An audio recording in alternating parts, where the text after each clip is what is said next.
family as well, right? Exactly. Your chosen family, everything about, your sort of elective community. I mean, whoever you're living with, because that will become very important. Your network will be everything. The real network, not a fake network, not a Facebook network, but the network of people that you can count on and Real count people. on you. Exactly. And if you don't have one, find one. Generate one. Reputation matters in a fourth turning. And by the way, conventional values come back in a fourth turning. Look at any fourth turning. The songs that become popular, the movies, they're corny, they're schmaltzy, they're reaffirming. No one's transgressing anymore in a fourth turning. There's no benefit in that. No one gives a damn about all that stuff anymore, right? And so if you look at the kinds of movies that were big in the late 30s or certainly during World War II, and art itself, culture transforms into propaganda. Hollywood moved to Washington during World War II. Yeah. I mean, everyone needed to make something that was for the cause. We all became used to that.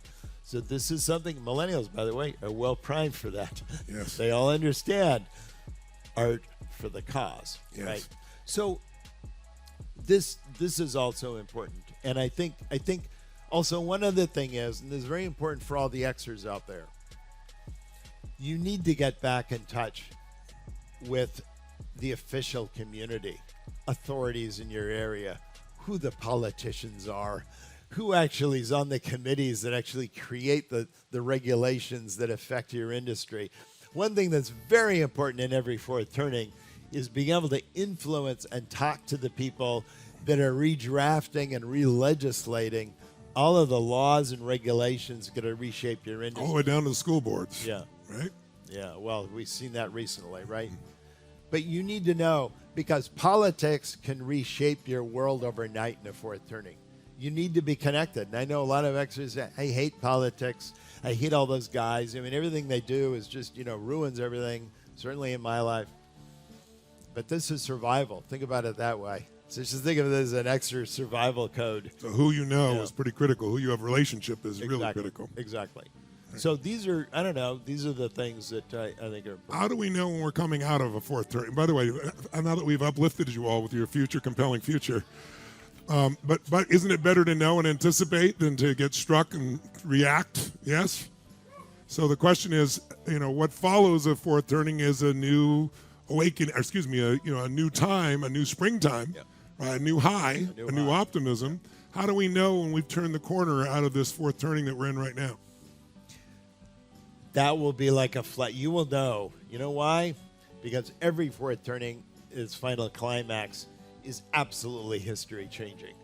So toward the end of the fourth turnings can sometimes build, like the 30s did, like this one is. It's building, right? It's this crescendo of interest. And by the way, every election today is a national election. So this isn't like the 1990s when you could just be a kind of a flaky third party candidate or so, and just sort of a no. Everything now is you're either red zone or blue zone. I don't care if you're running for dog catcher, you're running for on the school board. It's all now polarized because the only thing that matters now. By the way, it's not like the 1990s. There are a lot of arguments, people trying to persuade other people to change your mind.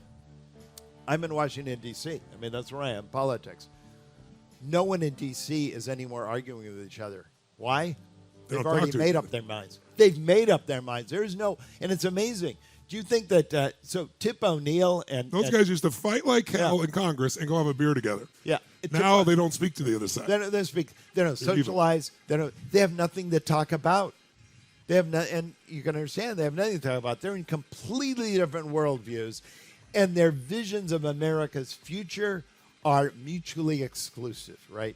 And by the way, this is the danger point for civil war. You talk to Barbara Walter, who's the biggest, she just wrote a book on it. She's the biggest scholar of civil wars. And she goes around the world. I mean, she went to Rwanda. She went to, Cambodia. She's been to certainly all around, all the stands, and then down in Africa and so on. She says, no one ever sees it coming.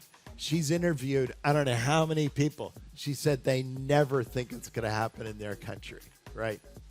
And you've seen this country become more regional. People moving in mass to where they're more aligned with other people, whether it be blue states or red states. If you poll people today, you will find that of all the people they don't want to live with, right? This is more than living with next to someone of another religion, another race, another. It doesn't matter what about, but I don't want to live with a person politically the opposite of I am, because I just will not be able to get along with that person. So this is the level of polarization. And again, if you don't know history, you don't know where we've been. Go back and read about the 1850s, how all of America became separated. The churches in America separated in the late 1840s. And then suddenly the national political parties died. I mean, first it was the Whig Party that went out in the early 1850s. In 1858, it was the Democratic Party that basically disintegrated. So by 1860, you just simply had purely regional parties. And that was before the Civil War started. So think about it. This is happening. We see this happening, this possibility. Now, the other possibility is external conflict. We see that rising as well, given all these new populous nations around the world. And, you know, they're all, by the way, run with post-crisis leaders like Xi Jinping and Narendra Modi. They're all born after, these are great champions, right? So the possibility of global conflict is also rising. Now, which will it be? It could be totally one, totally the other, or sometimes a little of both. American Revolution is a little of both. We were fighting Americans against Britain, but it was also Americans against Americans at the same time. The loyalists versus the revolutionaries. The 1930s had a strong, almost Civil War component. I mean, the 1930s are terrible. I mean, cities were full of violence, Pinkertons against communists and socialists, you know, on the unions, particularly when you had the sit-down strikes in the late 50s. By the way, back then, Republicans could truthfully claim that young adults were card-carrying communists and socialists. They really were. They were joining the Communist and Socialist Party during the Great Depression, and they could truthfully, you know, claim that the other side, once it captured government, would try to reshape the country, which it did with the New Deal. So any of you complain about millennials, it could have been worse. You could have had young GIs, you know, and they did. A lot of them joined, you know, strong leftists. So after a crisis, there's usually, you know, in the summertime, the awakening, there's a cultural change. After a crisis, there is a change worldwide, the structure, how the world relates to each other. What do you see? What is your view of where we are and where we're heading? What's the timeline of these things that you're seeing? And what makes